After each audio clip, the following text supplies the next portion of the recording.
बढ़ते खबरों में एसपी महासचिव रामगोपाल यादव का विवादित बयान।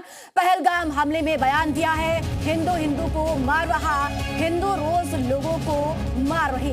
ये विवादित बयान दिया गया है। आपको बताते चले कि रामगोपाल यादव का विवादित बयान देखने को मिला है। पहलगाम हमले पर रामगोपाल यादव ने बयान दिया है। उन्होंने कहा कि हिंदू को मार रहा है, हिंदू रोज लोगों को मार रहे हैं। सरकार का ये कहना है कि 20 तारीख के बाद जो लोग जाते हैं उनको सूचना देनी चाहिए।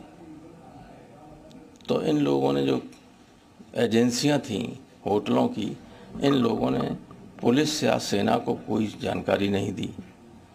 लेकिन ये अपर्याप्त है, ये कोई एक्सप्लेनेशन उचित नहीं है कि वो जानते हैं कि वहाँ अमरनाथ की यात्रा शुरू होने वाली थी। अमरनाथ की यात्रा के समय हमेशा आतंकवादी कुछ न कुछ गड़बड़ियाँ करते हैं। तो फोर्स तो वहाँ था ही बहुत, लेकिन वो वहाँ से 5 किलोमीटर 6 किलोमीटर की दूरी पर कुछ भी नहीं था और ये लोग गए थे, इनके साथ कोई नहीं था। कायदे से जब ये गए थे तो फोर्स होना चाहिए था उनके साथ भी, या उन्हें जाने से रोकना चाहिए था। वो किया नहीं, तो चूक तो हुई है। लेकिन इस घटना के बाद पूरे देश में, कश्मीर में पहली बार सारे लोग सड़कों पर उतर के आए इस घटना के खिलाफ, आतंकवादियों के खिलाफ, for the first time in the history.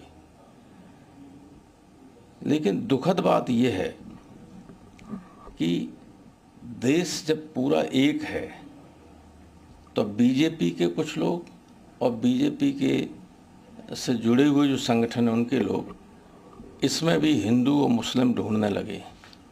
ये नहीं कहते हैं कि उसमें मुस्लिम भी मारे गए, उसमें मुसलमानों ने कई टूरिस्ट को बचाने का काम किया, जो घायल थे उन लोगों को अस्पताल तक और नीचे लाने का काम भी सब जो जिसने किया, सब मुस्लिम थे एक तरफ से। तो इसको हिंदू मुस्लिम के रूप में जो फैलाने की कोशिश कर रहे हैं, वो देश के साथ कोई अच्छी बात नहीं कर रहे हैं।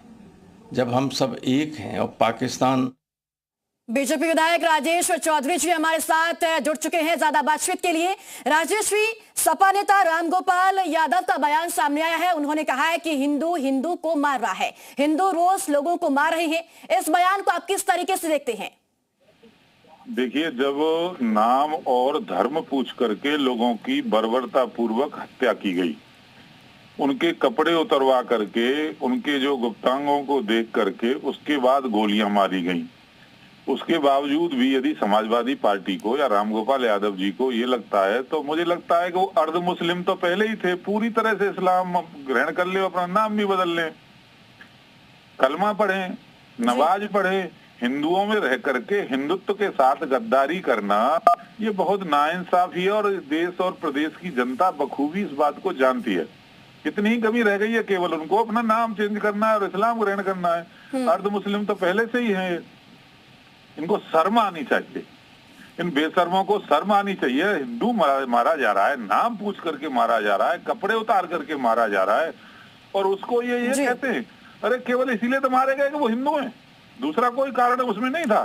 ठीक है राजेश जी, आप हमारे साथ बने रहिएगा। एक बार फिर से रामगोपाल यादव के उस बयान को भी सुना देते हैं दर्शकों को, जिसमें रामगोपाल यादव ने कहा है कि हिंदू को मार रहा है। तो आतंकी तो जो गोली मारता है उसे कोई दर्द होता है? वो तो निर्दयी होते हैं। लेकिन ये चीजें जो फैलाई जा रही हैं वो देश के हित में नहीं। मैं आपको बताता हूँ, अगर इसमें फंस गए आप लोग तो कश्मीर पाकिस्तान के खिलाफ कुछ नहीं हमारी सरकार कर पाएगी। हिंदू रोज लोगों को मारते नहीं, हिंदू को मार रहे हैं। सरकार का। चलिए एक बार फिर से राजेश जी के पास चलते हैं। राजेश जी, आपने बयान को सुना, इसमें साफ तौर पर रामगोपाल यादव ये कह रहे हैं कि हिंदू को मार रहा है, यानी कि रोज। लेकिन साथ ही साथ उन्होंने ये भी कहा है कि हिंदू मुस्लिम करने की जरूरत नहीं है। तो क्या मैं पूछना चाहता हूँ रामगोपाल यादव जी से, जो आतंकवादी आए थे हिंदू थे क्या? पाकिस्तानी आतंकवादी अभी जो 2 मारे गए, एक आज मारा गया है, वो हिंदू थे? हिंदू को मार रहा है? कितना बड़ा झूठ, कितना बड़ा भ्रम फैलाना चाहते हैं जनता के अंदर।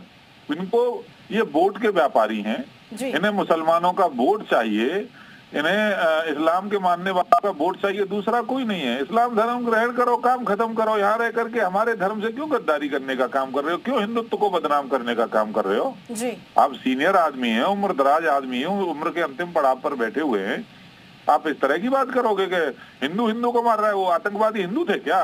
जी। 2 आतंकवादी उसमें मारे गए, वो हिंदू हैं।